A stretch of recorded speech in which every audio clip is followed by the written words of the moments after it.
அனைவருக்கும் வணக்கம். டிஎன்பிசி எக்ஸாமுக்கு ஈஸியாக ப்ரிப்பேர் பண்ணவும், படித்ததை ஈஸியாக ரிவைன் பண்ணி பார்க்கவும், புக்கில் இருக்கிற மொத்த டீட்டெயில்ஸையும் பாயிண்ட்ஸாக கன்வெர்ட் பண்ணி தொகுத்து வழங்கியிருக்கோம். வீடியோக்குள்ளே போகிறதுக்கு முன்னாடி சேனலை சப்ஸ்கிரைப் பண்ணிக்கோங்க, பக்கத்தில் இருக்கிற பெல் ஐக்கனை கிளிக் பண்ணிக்கோங்க. அப்போ தான் வாரம் வெள்ளிக்கிழமை அப்லோட் பண்ணுற வீடியோஸ் உங்களுக்கு நோட்டிஃபிகேஷனில் வரும். இன்றைக்கி வீடியோவில் என்ன பார்க்க போகிறோம் அப்படின்னா, 10ஆம் வகுப்பு சமூக அறிவியல் வரலாறு பாடம் 3 இரண்டாம் உலகப்போர் தலைப்பு 3.3 புதிய பன்னாட்டு ஒழுங்கமைவு. ஃபர்ஸ்ட் பாயிண்ட், 1941 சுதந்திரமான அனைத்து உலக நாடுகளிடையே நிரந்தரமான அமைதியை பேண தேவைப்படும் பன்னாட்டு ஒத்துழைப்பு குறித்து அமெரிக்க ஐக்கிய நாடுகளும் பிரிட்டனும் தீவிர கவனம் செலுத்த தொடங்கின. ஃபர்ஸ்ட் பாயிண்ட், 1941 சுதந்திரமான அனைத்து உலக நாடுகளிடையே நிரந்தரமான அமைதியை பேண தேவைப்படும் பன்னாட்டு ஒத்துழைப்பு குறித்து அமெரிக்க ஐக்கிய நாடுகளும் பிரிட்டனும் தீவிர கவனம் செலுத்த தொடங்கின. ரெண்டாவது பாயிண்ட், பன்னாட்டு பொருளாதாரம், நிதி ஆகியவற்றின் நிலைத்த தன்மையும் முக்கிய நோக்கங்களாக இருந்தன. ரெண்டாவது பாயிண்ட், பன்னாட்டு பொருளாதாரம், நிதி ஆகியவற்றின் நிலைத்த தன்மையும் முக்கிய நோக்கங்களாக இருந்தன. மூணாவது பாயிண்ட், இப்பொது நோக்கங்களுக்கு உலகத்தின் பல்வேறு நாடுகளைச் சேர்ந்த உறுப்பினர்கள் இணைந்து செயல்படும் பன்னாட்டு அமைப்பு தேவைப்பட்டது. மூணாவது பாயிண்ட், இப்பொது நோக்கங்களுக்கு உலகத்தின் பல்வேறு நாடுகளைச் சேர்ந்த உறுப்பினர்கள் இணைந்து செயல்படும் பன்னாட்டு அமைப்பு தேவைப்பட்டது.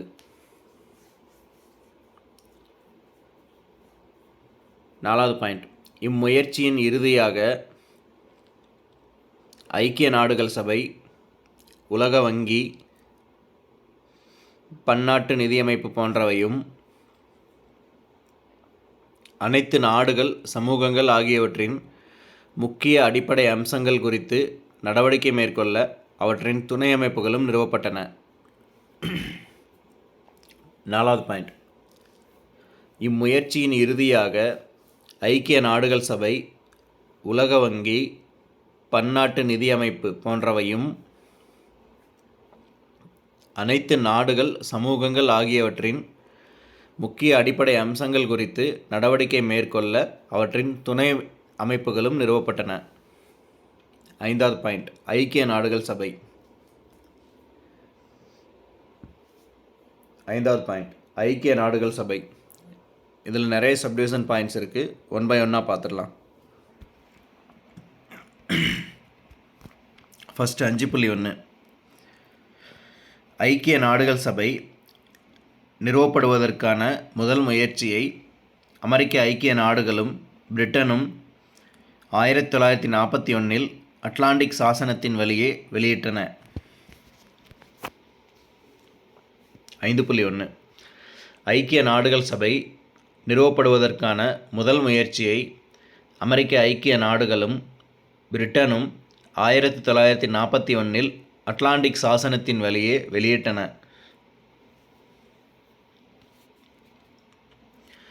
5.2, ஐக்கிய நாடுகள் சபையின் பிரகடனம் 1942 புத்தாண்டு தினத்தன்று அச்சு நாடுகளுக்கு எதிராக போர் செய்து வந்த 26 நாடுகளால் ஏற்றுக்கொள்ளப்பட்டது. 5.2வது பாயிண்ட், ஐக்கிய நாடுகள் சபையின் பிரகடனம் 1942 புத்தாண்டு தினத்தன்று அச்சு நாடுகளுக்கு எதிராக போர் செய்து வந்த 26 நாடுகளால் ஏற்றுக்கொள்ளப்பட்டது.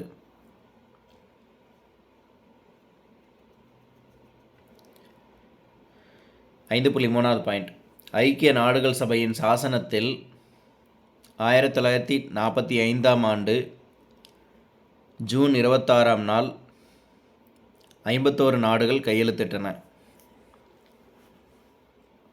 5.3வது பாயிண்ட், ஐக்கிய நாடுகள் சபையின் சாசனத்தில் 1945ஆம் ஆண்டு ஜூன் 26ஆம் நாள் 51 நாடுகள் கையெழுத்திட்டன. 5.4வது பாயிண்ட், இந்தியா அப்போது சுதந்திர நாடாக இல்லை என்பதால் சாசனத்தில் கையெழுத்திடவில்லை. 5.4வது பாயிண்ட், இந்தியா அப்போது சுதந்திர நாடாக இல்லை என்பதால் சாசனத்தில் கையெழுத்திடவில்லை. 5.5வது பாயிண்ட், தற்போது ஐக்கிய நாடுகள் சபை 193 உறுப்பு நாடுகளை கொண்டுள்ளது. 5.5வது பாயிண்ட், தற்போது ஐக்கிய நாடுகள் சபை 193 உறுப்பு நாடுகளை கொண்டுள்ளது. 5.6வது பாயிண்ட், ஒவ்வொரு நாடும் சிறியதோ அல்லது பெரியதோ ஐக்கிய நாடுகள் சபையில் சமமான வாக்குகளை பெற்றுள்ளது. 5.6வது பாயிண்ட், ஒவ்வொரு நாடும் சிறியதோ அல்லது பெரியதோ ஐக்கிய நாடுகள் சபையில் சமமான வாக்குகளை பெற்றுள்ளது. அடுத்த 6வது பாயிண்ட், பொதுச்சபையும் பாதுகாப்பு அவையும். 6வது பாயிண்ட், பொதுச்சபையும் பாதுகாப்பு அவையும். இதுலேயும் நிறைய சப்டிவிஷன் பாயிண்ட்ஸ் இருக்குது, 1 by 1 பார்த்துடலாம்.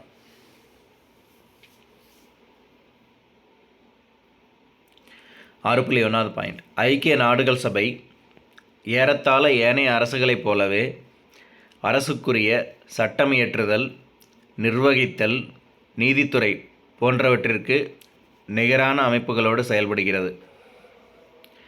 6.1வது பாயிண்ட், ஐக்கிய நாடுகள் சபை ஏறத்தாழ ஏனைய அரசுகளைப் போலவே அரசுக்குரிய சட்டமியற்றுதல், நிர்வகித்தல், நீதித்துறை போன்றவற்றிற்கு நிகரான அமைப்புகளோடு செயல்படுகிறது. 6.2வது பாயிண்ட், பொதுச்சபை எனும் அமைப்பில் ஒவ்வொரு நாடும் பிரதிநிதித்துவப்படுத்தப்படுகின்றன. 6.2வது பாயிண்ட், பொதுச்சபை எனும் அமைப்பில் ஒவ்வொரு நாடும் பிரதிநிதித்துவப்படுத்தப்படுகின்றன.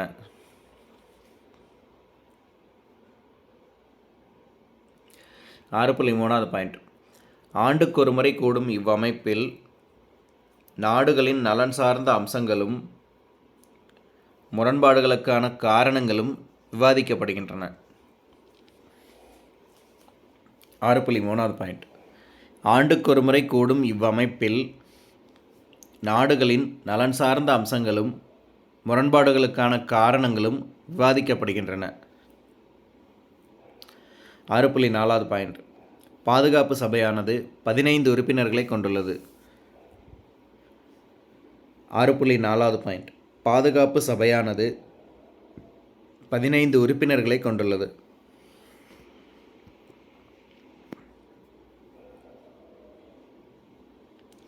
6.5வது பாயிண்ட், அமெரிக்க ஐக்கிய நாடுகள்,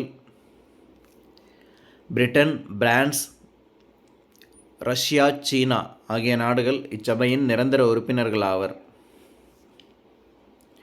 6.5வது பாயிண்ட், அமெரிக்க ஐக்கிய நாடுகள், பிரிட்டன், பிரான்ஸ், ரஷ்யா, சீனா ஆகிய நாடுகள் இச்சபையின் நிரந்தர உறுப்பினர்கள் ஆவர். 6.6வது பாயிண்ட், ஏனைய 10 உறுப்பினர்கள் சுழற்சி முறையில் தேர்ந்தெடுக்கப்படுவர். 6.6வது பாயிண்ட், ஏனைய 10 உறுப்பினர்கள் சுழற்சி முறையில் தேர்ந்தெடுக்கப்படுவர். 6.7வது பாயிண்ட், இவ்விரு சபைகளுமே ஒரு சட்டமன்றத்தைப் போல செயல்படுகின்றன. 6.7வது பாயிண்ட், இவ்விரு சபைகளுமே ஒரு சட்டமன்றத்தைப் போல செயல்படுகின்றன. 6.8வது பாயிண்ட், ஒவ்வொரு நிரந்தர உறுப்பினருக்கும் மறுப்பாணை அதிகாரம் உண்டு. 6.8வது பாயிண்ட், ஒவ்வொரு நிரந்தர உறுப்பினருக்கும் மறுப்பாணை அதிகாரம் உண்டு.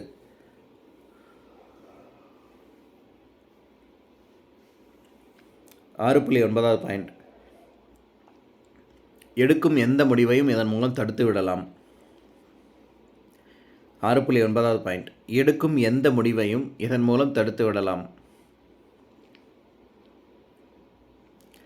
6.10வது பாயிண்ட், இவ்வதிகாரம் வல்லரசுகளால் குறிப்பாக அமெரிக்காவாலும் ரஷ்யாவாலும் முக்கிய முடிவுகளை தடுப்பதற்காக பயன்படுத்தப்படுகிறது.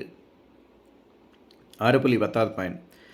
இவ்வதிகாரம் வல்லரசுகளால் குறிப்பாக அமெரிக்காவாலும் ரஷ்யாவாலும் முக்கிய முடிவுகளை தடுப்பதற்காக பயன்படுத்தப்படுகின்றது. 6.11 பாயிண்ட். மிக முக்கியமான அம்சங்களும் முரண்பாடுகளும் பாதுகாப்பு சபையில் விவாதிக்கப்படுகின்றன. 6.11 பாயிண்ட். மிக முக்கியமான அம்சங்களும் முரண்பாடுகளும் பாதுகாப்பு சபையில் விவாதிக்கப்படுகின்றன. 7வது பாயிண்ட். நிர்வாக அமைப்பு. 7வது பாயிண்ட். நிர்வாக அமைப்பு. இதுலேயும் நிறைய சப்டிவிஷன் பாயிண்ட்ஸ் இருக்குது. 1 by 1 பார்த்துடலாம். ஃபஸ்ட்டு 7.1. 7.1 ஐக்கிய நாடுகள் சபையின் செயல்பாட்டு அங்கமாக திகழ்வது செயலகம் ஆகும். 7.1 ஐக்கிய நாடுகள் சபையின் செயல்பாட்டு அங்கமாக திகழ்வது செயலகம் ஆகும். 7.2 பாயிண்ட். இதன் பொதுச் செயலாளர் பொதுச்சபையில் பாதுகாப்பு சபையின் பரிந்துரையின்படி தேர்ந்தெடுக்கப்படுகிறார். 7.2 பாயிண்ட். இதன் பொதுச் செயலாளர் பொதுச்சபையில் பாதுகாப்பு சபையின் பரிந்துரையின்படி தேர்ந்தெடுக்கப்படுகிறார்.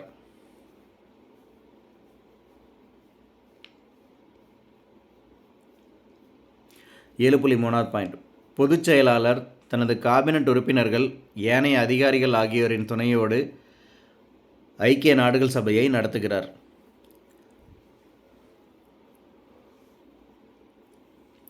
7.3 பாயிண்ட். பொதுச் செயலாளர் தனது காபினட் உறுப்பினர்கள் ஏனைய அதிகாரிகள் ஆகியோரின் துணையோடு ஐக்கிய நாடுகள் சபையை நடத்துகிறார். 7.4 பாயிண்ட். பன்னாட்டு நீதிமன்றம் ஐக்கிய நாடுகள் சபையின் நீதி நிர்வாக கிளையாகும். 7.4 பாயிண்ட். பன்னாட்டு நீதிமன்றம் ஐக்கிய நாடுகள் சபையின் நீதி நிர்வாக கிளையாகும். 7.5 பாயிண்ட். இது நெதர்லாந்தில் உள்ள தி ஹேக்கில் அமைந்துள்ளது. 7.5 பாயிண்ட். இது நெதர்லாந்தில் உள்ள தி ஹேக்கில் அமைந்துள்ளது. 7.6 பாயிண்ட்.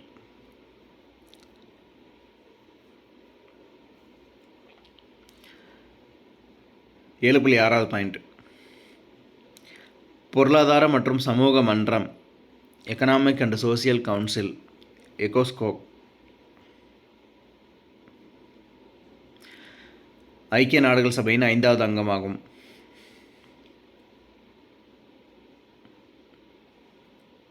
7.6 பாயிண்ட். பொருளாதார மற்றும் சமூக மன்றம் ஐக்கிய நாடுகள் சபையின் 5வது அங்கமாகும். அதாவது எக்கனாமிக் அண்ட் சோசியல் கவுன்சில்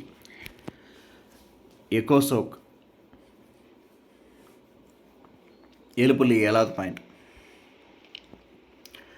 ஐக்கிய நாடுகள் சபை மேற்கொள்ளும் அனைத்து பொருளாதார சமூக பணிகளை ஒருங்கிணைப்பது இவ்வமைப்பின் பணியாகும். 7.7 பாயிண்ட். ஐக்கிய நாடுகள் சபை மேற்கொள்ளும் அனைத்து பொருளாதார சமூக பணிகளை ஒருங்கிணைப்பது இவ்வமைப்பின் பணியாகும்.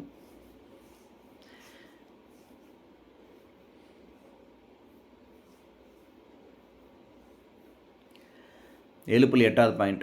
உலகின் பல்வேறு பகுதிகளில் வட்டாரங்களின் வளர்ச்சிக்காக பல வட்டார பொருளாதார ஆணையங்கள் செயல்படுகின்றன. 7.8 பாயிண்ட். உலகின் பல்வேறு பகுதிகளில் வட்டாரங்களின் வளர்ச்சிக்காக பல வட்டார பொருளாதார ஆணையங்கள் செயல்படுகின்றன. 7.9 பாயிண்ட். அவை பொருளாதார மற்றும் சமூக மன்றத்தின் துணை அமைப்புகளாகும். 7.9 பாயிண்ட். அவை பொருளாதார மற்றும் சமூக மன்றத்தின் துணை அமைப்புகளாகும். 7.10 பாயிண்ட். மிக வெற்றிகரமாக செயல்படும் இவற்றுக்கு பொருளாதார வல்லுநரான குன்னார் மிர்தால் போன்றோர் தலைமையேற்றிருக்கின்றனர். 7.10 பாயிண்ட். மிக வெற்றிகரமாக செயல்படும் இவற்றுக்கு பொருளாதார வல்லுநரான குன்னார் மிர்தால் போன்றோர் தலைமையேற்றிருக்கின்றனர். 8வது பாயிண்ட். ஐநாவின் இதர முக்கிய துணை அமைப்புகள். 8வது பாயிண்ட். ஐநாவின் இதர முக்கிய துணை அமைப்புகள். இதிலே நிறைய சப்டிவிஷன் பாயிண்ட்ஸ் இருக்குது. 1 by 1 பார்த்துடலாம். 8.1வது பாயிண்ட், ஐநாவின் துணை அமைப்புகள் உலகில் மிகவும் அக்கறை செலுத்தப்பட வேண்டிய துறைகளான உணவு, சுகாதாரம், கல்வி, பண்பாடு ஆகிய களங்களில் செயல்படுகின்றன.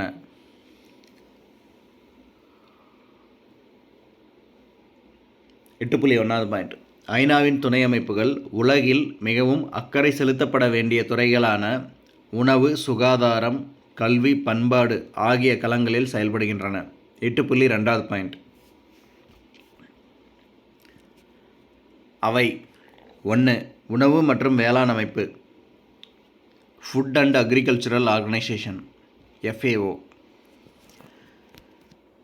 1.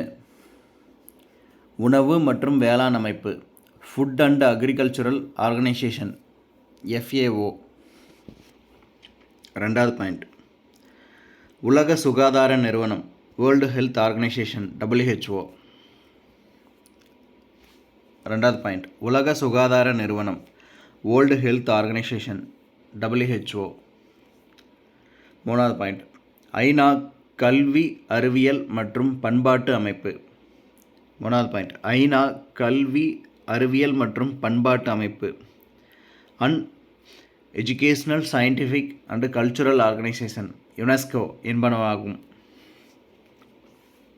3வது பாயிண்ட், ஐநா கல்வி, அறிவியல் மற்றும் பண்பாட்டு அமைப்பு and educational, scientific and cultural organisation UNESCO என்பனவாகும். 8.3வது பாயிண்ட், இவை தவிர்த்து வேறு சில நிறுவனங்கள் உறுப்பு நாடுகளின் நிதியுதவியுடன் செயல்படுகின்றன. 8.3வது பாயிண்ட், இவை தவிர்த்து வேறு சில சிறப்பு நிறுவனங்கள் உறுப்பு நாடுகளின் நிதி உதவியுடன் செயல்படுகின்றன. 8.4வது பாயிண்ட், அவற்றில் நன்கு அறியப்பட்ட 2 அமைப்புகளில் முதலாவது ஐநா குழந்தைகள் நிதி நிறுவனம் United Nations children's fund UNICEF. 8.4வது பாயிண்ட், அவற்றில் நன்கு அறியப்பட்ட 2 அமைப்புகளில் முதலாவது ஐநா குழந்தைகள் நிதி நிறுவனம் United Nations children's fund UNICEF. 8.5வது பாயிண்ட், இது உலகம் முழுவதிலும் குழந்தைகளின் உடல் ஆரோக்கியத்தையும் ஏனைய நலன்களையும் முன்னெடுக்க பணி செய்கிறது. 8.5வது பாயிண்ட், இது உலகம் முழுவதிலும் குழந்தைகளின் உடல் ஆரோக்கியத்தையும் ஏனைய நலன்களையும் முன்னெடுக்க பணி செய்கிறது. 8.6வது பாயிண்ட், மற்றொன்று ஐநா வளர்ச்சி திட்டம் United Nations development plan UNDP. 8.6வது பாயிண்ட், மற்றொன்று ஐநா வளர்ச்சி திட்டம் United Nations development plan UNDP. 8.7வது பாயிண்ட், இது வளர்ச்சி திட்டங்களில் கவனம் செலுத்துகிறது. 8.7வது பாயிண்ட், இது வளர்ச்சி திட்டங்களில் கவனம் செலுத்துகிறது. அடுத்து 9வது பாயிண்ட், ஐநாவின் செயல்பாடுகள்.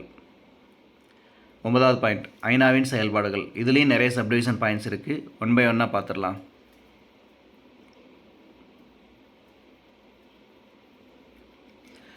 .1 கடந்த பல பத்தாண்டுகளில் உலகம் எதிர்கொண்ட மாறிவரும் பிரச்சனைகளுக்கு ஏற்றவாறு ஐக்கிய நாடுகள் சபை தனது செயல்பாடுகளை விரிவாக்கம் செய்துள்ளது. 9.1 கடந்த பல பத்தாண்டுகளில் உலகம் எதிர்கொண்ட மாறிவரும் பிரச்சனைகளுக்கு ஏற்றவாறு ஐக்கிய நாடுகள் சபை தனது செயல்பாடுகளை விரிவாக்கம் செய்துள்ளது. 9.2 1960களில் காலனியாதிக்க நீக்கம் முக்கிய பிரச்சனையாகும். 9.2 1960களில் காலனியாதிக்க நீக்கம் முக்கிய பிரச்சனையாகும். 9.3 மனித உரிமைகள், அகதிகள் பிரச்சினை, பருவகால மாற்றம், பாலின சமத்துவம் ஆகியன தற்போது ஐக்கிய நாடுகள் சபையின் செயல்பாட்டு வலயத்தினுள் உள்ளன. 9.3 மனித உரிமைகள், அகதிகள் பிரச்சினை, பருவகால மாற்றம், பாலின சமத்துவம் ஆகியன தற்போது ஐக்கிய நாடுகள் சபையின் செயல்பாட்டு வலயத்தினுள் உள்ளன. 9.4வது பாயிண்ட், மிகச்சிறப்பாக கட்டாயம் குறிப்பிடப்பட வேண்டியது ஐநாவின் அமைதிப்படை. 9.4 பாயிண்ட். மிகச்சிறப்பாக கட்டாயம் குறிப்பிடப்பட வேண்டியது ஐநாவின் அமைதிப்படை. 9.5 பாயிண்ட். உலகம் முழுவதிலும் மோதல்கள் அரங்கேறிய பல்வேறு பகுதிகளில் அப்படை பணி செய்துள்ளது. 9.5 பாயிண்ட். உலகம் முழுவதிலும் மோதல்கள் அரங்கேறிய பல்வேறு பகுதிகளில் அப்படை பணி செய்துள்ளது. 9.6 பாயிண்ட். அதன் முக்கிய பகுதியாக உள்ள இந்திய இராணுவம் உலகின் பல்வேறு பகுதிகளில் பணியமர்த்தப்பட்டுள்ளது. 9.6 பாயிண்ட். அதன் முக்கிய பகுதியாக உள்ள இந்திய இராணுவம் உலகின் பல்வேறு பகுதிகளில் பணியமர்த்தப்பட்டுள்ளது. 10 பாயிண்ட். உலக வங்கி. 10 பாயிண்ட். உலக வங்கி. இதுலேயும் நிறைய சப்டிவிஷன் பாயிண்ட்ஸ் இருக்குது. 1 by 1 பார்த்துடலாம்.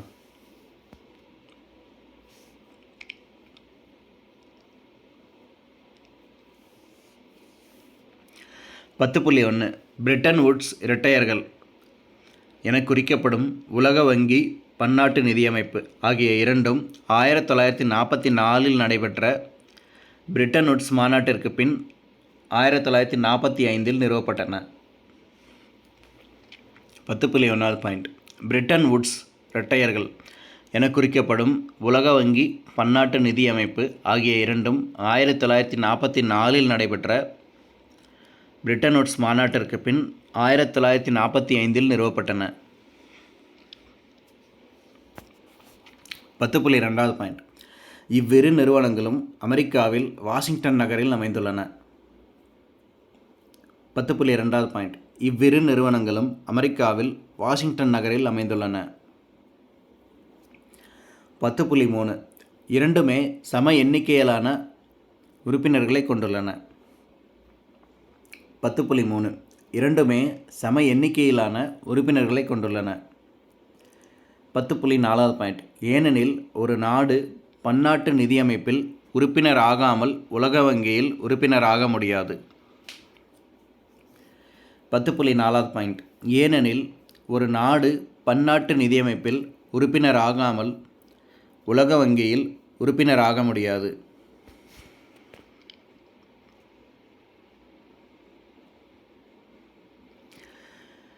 10.5 உலக வங்கியின் இரு முக்கிய அங்கங்கள் புனரமைப்பு மற்றும் வளர்ச்சிக்கான பன்னாட்டு வங்கி, அதாவது international bank for reconstruction and development IBRD, மற்றொன்று பன்னாட்டு வளர்ச்சி முகமை இன்டர்நேஷ்னல் டெவலப்மெண்ட் ஏஜென்சி IDA ஆகும். 10.5 உலக வங்கியின் இரு முக்கிய அங்கங்கள் புனரமைப்பு மற்றும் வளர்ச்சிக்கான பன்னாட்டு வங்கி international bank for reconstruction and development IBRD, மற்றொன்று பன்னாட்டு வளர்ச்சி முகமை இன்டர்நேஷ்னல் டெவலப்மெண்ட் ஏஜென்சி IDA ஆகும். 10.6 பாயிண்ட். இவை இரண்டுமே உலக வங்கி என்ற பெயரிலேயே குறிப்பிடப்படுகிறது.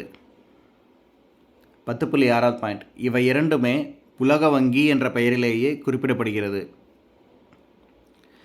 10.7 பாயிண்ட். தொடக்க ஆண்டுகளில் IBRDயின் பணியானது போரினால் சீர்குலைந்து போன ஐரோப்பிய நாடுகளில் புனரமைப்பு நடவடிக்கைகளை மேற்கொண்ட மார்ஷல் திட்டத்திற்கு நிதி வழங்குவதாய் அமைந்தது. 10.7 பாயிண்ட். தொடக்க ஆண்டுகளில் IBRDயின் பணியானது போரினால் சீர்குலைந்து போன ஐரோப்பிய நாடுகளில் புனரமைப்பு நடவடிக்கைகளை மேற்கொண்ட மார்ஷல் திட்டத்திற்கு நிதி வழங்குவதாய் அமைந்தது. 10.8 பாயிண்ட். பின்னர் இதன் செயல்பாடுகள் ஏழை நாடுகளின் பொருளாதார வளர்ச்சியை மேம்படுத்துவது, பல்வேறு நாடுகளின் வளர்ச்சி திட்டங்களுக்கு கடன் வழங்குவது என விரிவடைந்தது. 10.8 பாயிண்ட். பின்னர் இதன் செயல்பாடுகள் ஏழை நாடுகளின் பொருளாதார வளர்ச்சியை மேம்படுத்துவது, பல்வேறு நாடுகளின் வளர்ச்சி திட்டங்களுக்கு கடன் வழங்குவது என விரிவடைந்தது. 10.9 பாயிண்ட். மேலும் பன்னாட்டு வளர்ச்சி முகமை வளர்ச்சிப் பணிகளுக்கு தேவைப்படும் நிதியை அரசுகளுக்கு கடனாக வழங்கியது. 10.9வது பாயிண்ட். மேலும் பன்னாட்டு வளர்ச்சி முகமை வளர்ச்சிப் பணிகளுக்கு தேவைப்படும் நிதியை அரசுகளுக்கு கடனாக வழங்கியது.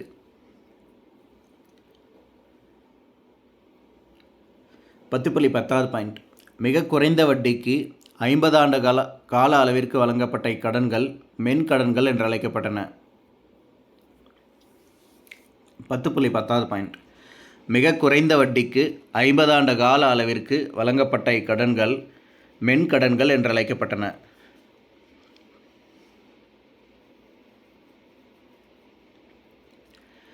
10.11வது பாயிண்ட். பன்னாட்டு நிதி வாரியம் இன்டர்நேஷ்னல் ஃபினான்ஸ் கார்ப்பரேஷன் IFC எனும் மற்றொரு அமைப்பு வளரும் நாடுகளிலுள்ள தனியார் நிறுவனங்களுடன் செயல்படுகிறது. 10.11வது பாயிண்ட். பன்னாட்டு நிதி வாரியம் இன்டர்நேஷ்னல் ஃபினான்ஸ் கார்ப்பரேஷன் IFC எனும் மற்றொரு அமைப்பு வளரும் நாடுகளிலுள்ள தனியார் நிறுவனங்களுடன் செயல்படுகிறது. 10.12வது பாயிண்ட். அண்மை காலங்களில் இவ்வங்கி 1000 ஆண்டு வளர்ச்சி இலக்குகளை அடையும் சாதனைக்கான ஊக்குவிப்பை வழங்கி வருகிறது. 10.12வது பாயிண்ட். அண்மை காலங்களில் இவ்வங்கி 1000 ஆண்டு வளர்ச்சி இலக்குகளை அடையும் சாதனைக்கான ஊக்குவிப்பை வழங்கி வருகிறது. 10.13வது பாயிண்ட். 1. மக்களின் வாழ்க்கை தரத்தை உயர்த்துதல். 2. கல்லாமையை இல்லாமல் ஆக்குவது. 3. பெண்களை வலிமையுள்ளவர்களாக ஆக்குதல். 4. தாய் சேய் நல மேம்பாடு. 5.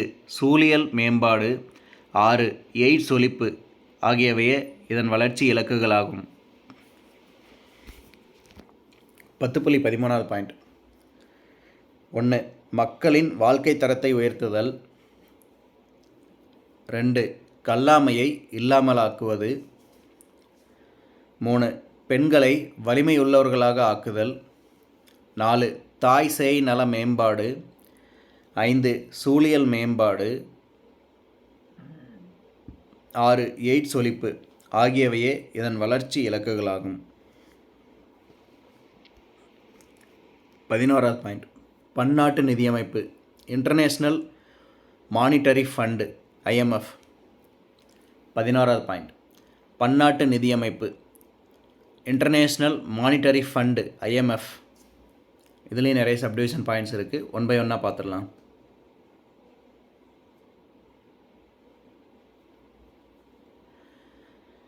.1 பன்னாட்டு நிதியமைப்பானது அடிப்படையில் ஹாரி டேக்ஸ்டர் ஒயிட்,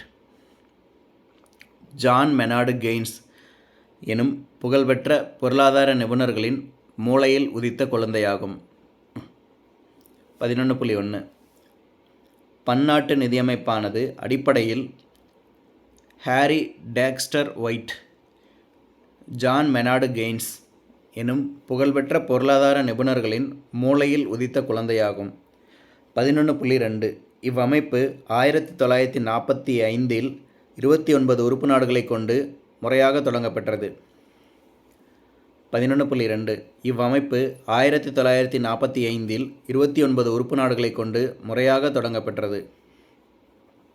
11.3 தற்போது 189 உறுப்பு நாடுகளாக உள்ளன. 11.3 தற்போது 189 நாடுகள் உறுப்பு நாடுகளாக உள்ளன. 11.4 இதனுடைய அடிப்படை நோக்கம் உலகம் முழுவதிலும் நிதி மற்றும் வளர்ச்சியின் நிலைத்த தன்மையை உறுதிப்படுத்துவதாகும். 11.4 இதனுடைய அடிப்படை நோக்கம் உலகம் முழுவதிலும் நிதி மற்றும் வளர்ச்சியின் நிலைத்த தன்மையை உறுதிப்படுத்துவதாகும்.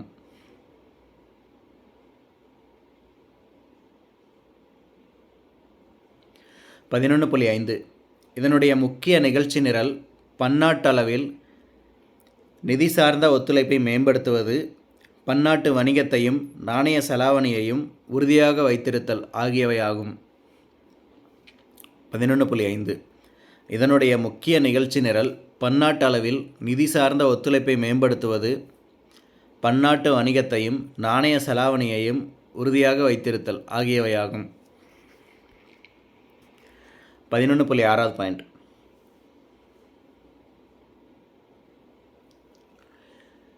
இவ்வமைப்பு பணம் செலுத்துவதில் சமநிலை பிரச்சனைகளை சந்திக்கும் நாடுகளுக்கு கடன் வழங்கும்.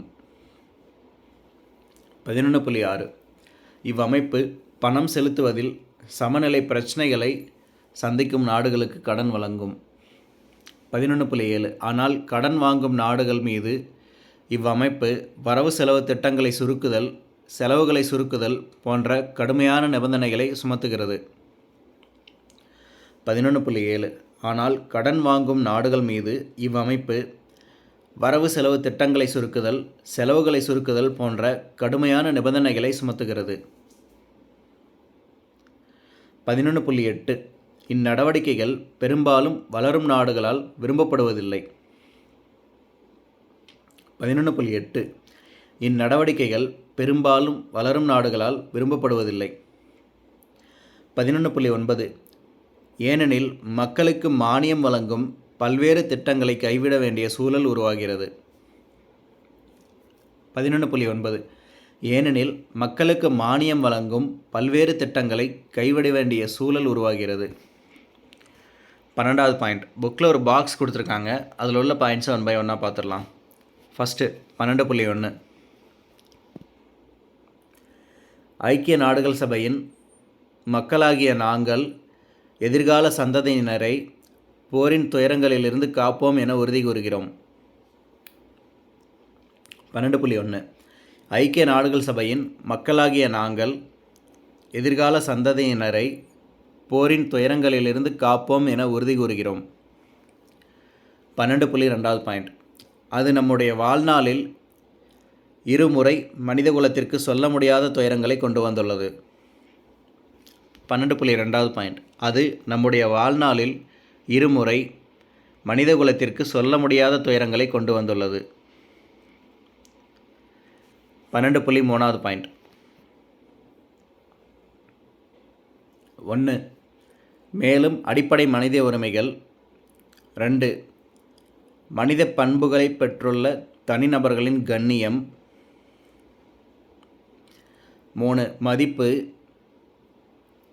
4 ஆணுக்கும் பெண்ணுக்கும் சிறிய நாட்டிற்கும் பெரிய நாட்டிற்கும் சம உரிமை ஆகியவற்றின் மீதான நம்பிக்கையை மீண்டும் உறுதி செய்வோம். ஐக்கிய நாடுகள் சபையின் முகவுரையிலிருந்து. 12.3வது பாயிண்ட். மேலும் 1 அடிப்படை மனித உரிமைகள். 2 மனித பண்புகளை பெற்றுள்ள தனிநபர்களின் கண்ணியம். 3 மதிப்பு. 4 ஆணுக்கும் பெண்ணுக்கும் சிறிய நாட்டிற்கும் பெரிய நாட்டிற்கும் சம உரிமை ஆகியவற்றின் மீதான நம்பிக்கையை மீண்டும் உறுதி செய்வோம். ஐக்கிய நாடுகள் சபையின் முகவுரையிலிருந்து. அடுத்து 13வது பாயிண்ட். பன்னாட்டு நிதியமைப்பின் நோக்கங்கள்.